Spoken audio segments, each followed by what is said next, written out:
Hi, folks. I just wanted to talk a little bit about Essay2 and how this Google Docs fits in with it. The Essay2 assignment is up now.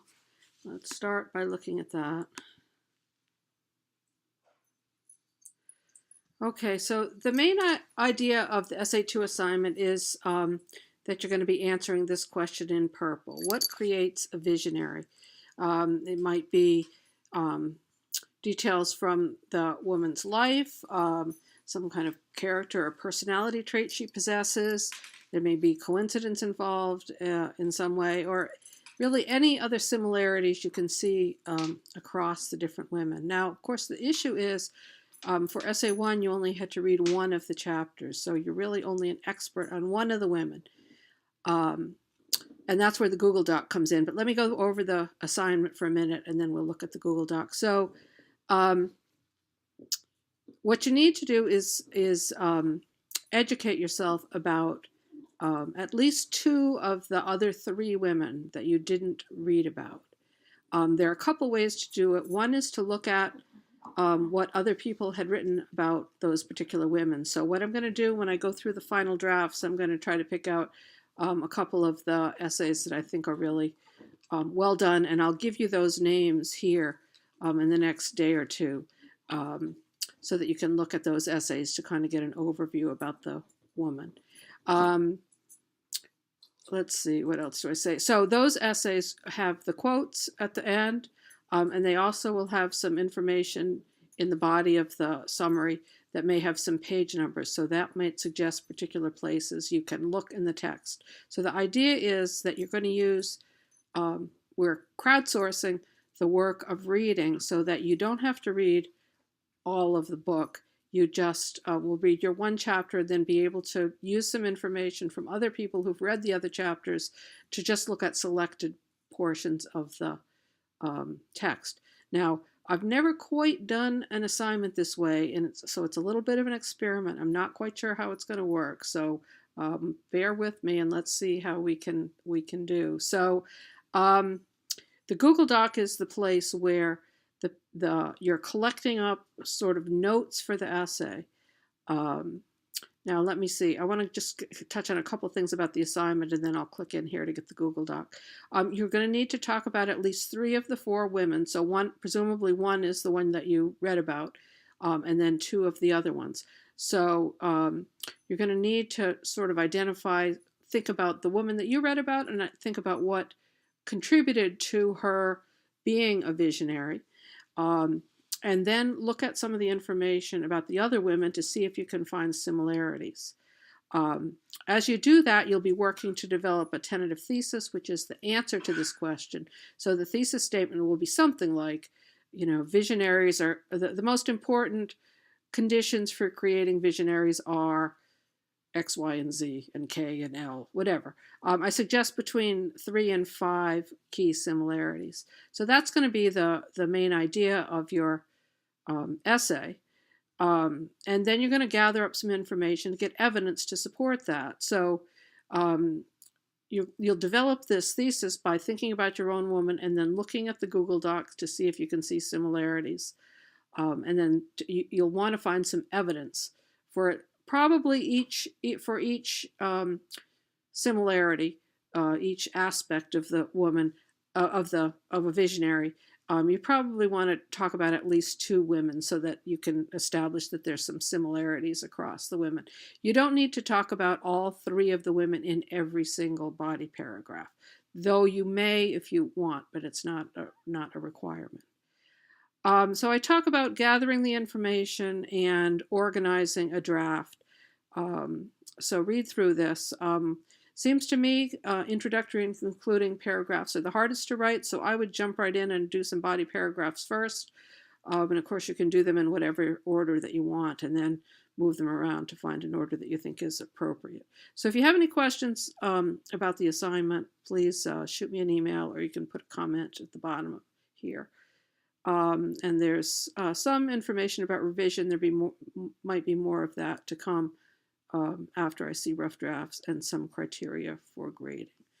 Okay, so the Google Doc itself, you can get there. There's a link to it on your assignment page for each of the 3 classes, but I also put a link here in the assignment. So this is a Google Doc that's open to anybody who has the link, and anyone who has the link is allowed to edit it. Someone here I see is on as I'm doing this. My face-to-face class brainstormed some possibilities here, and what I'd like to do is to get some pages set up here. Let's go back here to the instructions. Use 1 page for each answer to the key question, what creates a visionary. So we've got these qualities or similarities or accidents, coincidences, whatever it is, that are the similarities between the women. I did these in bold red just so they'd stand out. And the idea is that each of these is going to be a page. Now, of course, if you have a lot of information, it might go on to separate pages, and that's fine. But for each, so we have the quality here. Each of the 4 women are listed with some dividers here so you can see, and then put some space between them.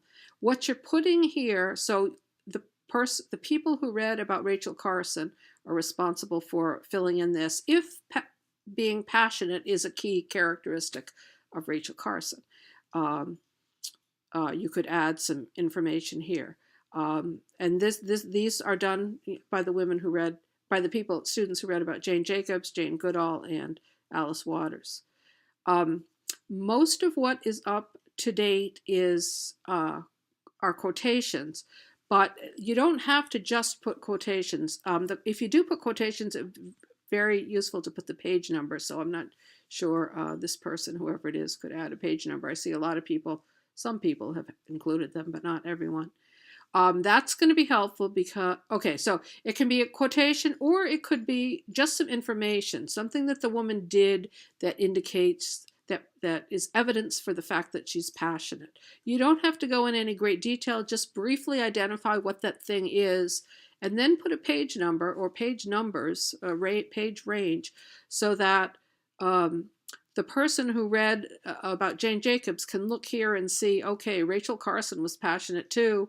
If I go to these pages, I can read a little bit more about this particular thing that she did, or I can find this quote and see the context for the quote and get a little more information to support the fact that indeed Rachel Carson was passionate in addition to Jane Jacobs. So what we've got to date now, as I'm doing this, we've got passionate, patient, critical,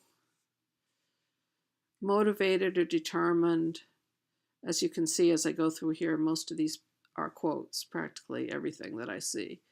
And quotes are fine. That's something that somebody could use, but you might want to also include some information so you can, paraphrase and put things in your own words. So what you're going to do is think about your own woman, look through here, and try to decide on, as I said, between 3 and 5 traits or some sort of similarities between these women.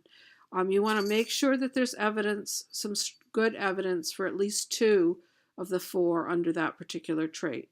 Then when you write your paragraphs, you'll say something like, patience is a key trait for visionaries. It's important because, you can give a little explanation about how patience creates the opportunity for ideas to develop or whatever, some explanation. And then you're going to give your examples. Your examples about the women are evidence to support that. So you'll say, for example, in Rachel Carson's life, we can see patience when she did bloody blah, bloody blee, bloody blee. And when you say that, you'll put a page number. You'll give an in-text citation, whether it's a quotation or it's information that you put in your own words. Okay, so that's sort of how the Google Doc is supposed to work. I did add a little sentence on the assignment for the online students so that I can give you credit for adding information to the Google Doc. If you'd put your name, that would be helpful. Okay, in terms of actually doing it, once you click into here, you can just click in here and add some more info, whatever, add some here and edit it. Google Docs automatically saves things, so you can see it saved here, and I'm just going to get rid of this right now so it doesn't look stupid. It'll automatically save it, and that's really all you need to do. Just click in. If you have any problems accessing the document or figuring out how to get things printed on there, let me know. If you have information that you want to post in the Google Doc and for whatever reason it's giving you problems, you could send it to me in an email and I'll put it on for you. But I don't think you should have any problems, and I haven't heard any. I think the people I've heard from have just been people who are unfamiliar with how Google Docs works. So that's it. Try not to delete anything that other people have posted, of course. You can't, this Google Docs does save different versions, so it is possible to recover stuff that was deleted by mistake, and if by chance you do that, by all means let me know right away and I'll see if I can get things back. You have until it's Wednesday of next week for my face-to-face classes and the end of next week for my online classes to get your drafts up. But for both of those, it's a little bit tight timing, I know. So everything doesn't have to be perfectly finished. Try to get as much as you can fleshed out. But if you have a paragraph or two at the end where you just have to sort of put it in note form to indicate what your point is and what evidence you're going to use, that's fine. That'll give me enough to go on. And okay, I guess that's it. Let me know if you have any problems, and otherwise, good luck. Looking forward to seeing what you can do with this little bit different assignment.